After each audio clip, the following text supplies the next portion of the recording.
মতিঝিল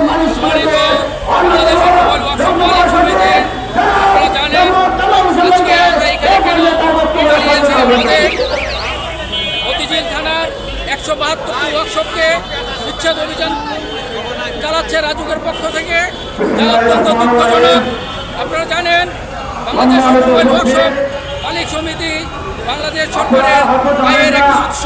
আমরা tax VAT সব কিছু দিয়ে আমরা এই বাংলাদেশকে অর্থনৈতিকভাবে সহযোগিতা করে যাচ্ছি। প্রত্যেকটা জায়গায় আমরা ট্যাক্স ভ্যাট দিয়ে যাচ্ছি। আমরা অনেক টেকনিশিয়ানদেরকে কর্মসংস্থান করতেছি, যাদের জন্য বাংলাদেশ সরকারের আয় পরিচালিত হচ্ছে। আমরা চাই আমরা উচ্ছেদ করুন এবং বাংলাদেশ অটোমোবাইল ওয়ার্কশপকে পুনর্বাসন করুন। আমরা চাই ওয়ার্কশপ পল্লী ব্যবস্থা করুন। ঢাকা শহরে প্রতিটি 4টি ভাগে বিভক্ত করে আমরা ওয়ার্কশপ পল্লী তৈরি করুন। ওয়ার্কশপ পল্লীতে আমাদেরকে পুনর্বাসন করে তারপর আপনারা আমাদেরকে উচ্ছেদ করেন, আমাদের আপত্তি থাকবে না।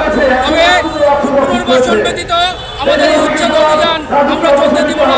আমরা চাই বাংলাদেশ অটোমোবাইল ওয়ার্কশপ যেন সরকারের প্রতিটি উন্নয়নে সহযোগী হয়ে থাকতে